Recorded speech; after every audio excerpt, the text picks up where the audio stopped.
Ito, may na-pair na tayo. Kakalinis ko lang dun sa taas. Makikita nyo dun yung mga nakatayo dun. Yung na-pair yan.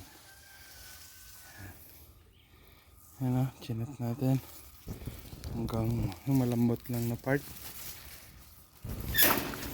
Try natin kung gusto nila. Actually alam kung kinakaano nila to. Sinusubukan ko na dati. Kaya nagtira ko dun. Try ko kung kakayanin ng chopper na binili ko kasi alam ko medyo mahina yung chopper eh.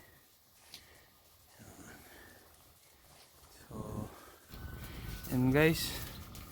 Napier. Yan, ginakain nila. Madre de agua. Ginakain nila. Gabi. Dahon ng gabi. Pero kailangan lutuin yan. Tapos saha ng saging. Dahon ng saging ginakain nila fresh. Pero yung saha pwede din fresh, pero para lang may stock matagal. Kasi ginagawa namin,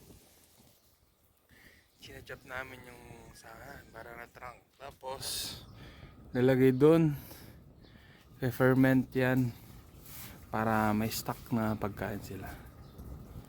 Kasi mahirap yung araw-araw nanguha. May edad na yung father ko. Siya kasi nagpapakain.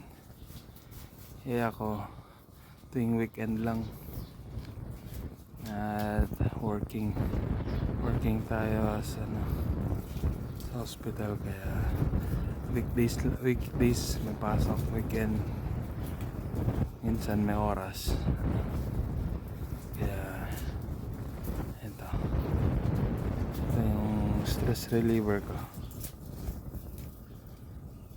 makitang kumakain yung mga alaga, especially itong mga native pigs. Hindi ko alam, masaya din naman ako sa mga hybrid, pero pagka yung native pigs yung kain, nakakatuwa. Hindi ko kasi pwedeng kaya pakainin ng ganito yung mga hybrid eh, kasi hindi nila inuubos yung mga bara dun sa drainage. Napagalitan na ng father ko, kaya dito lang tayo kasi dito open. Ayan, bahala na sila dyan.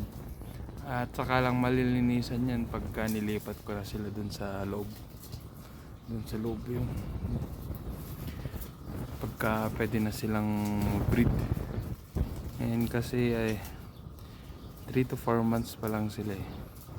Usually 6 months earliest ang breeding time nila. Pero may experience ako noon, 5 months na buntis na, malaki na rin yung tiyan. Ang ginagawa ko kasi, kasama na nila yung barako. So hindi ko na supervise na kailangan pang matignan. Yun, mapapansin nyo na sa likod doon. Yun yung barako. Yan, hindi nila kapatid yan. Pero itong mga to, magkakapatid yan. Yung mga lalaki dyan nakapon na sa mga magkakapatid. Then sa birthday ng magina ko, yan, magiging lechon mga yan. Patingin sila, nag-ata lechon. Nag-try na kami nun, hindi ko lang na-upload, nalimutan ko.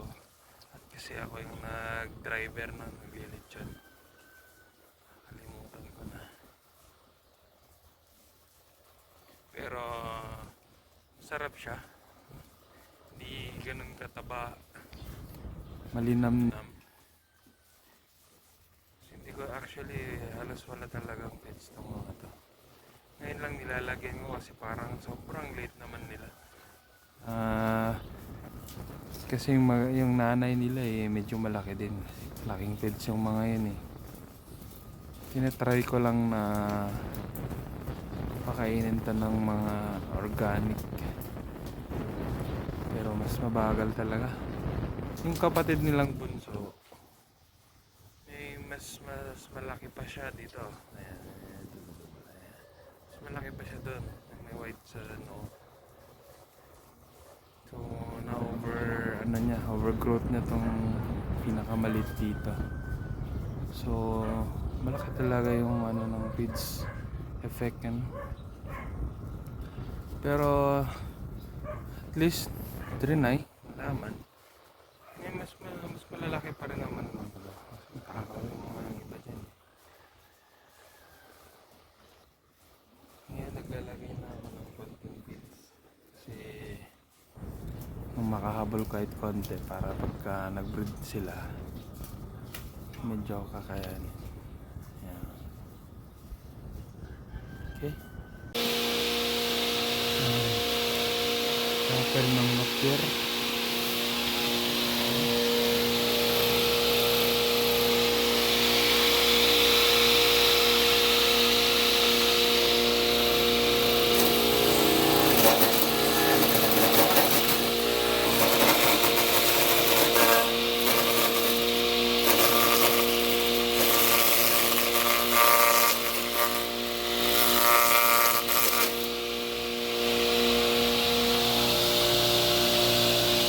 Pwede na ha.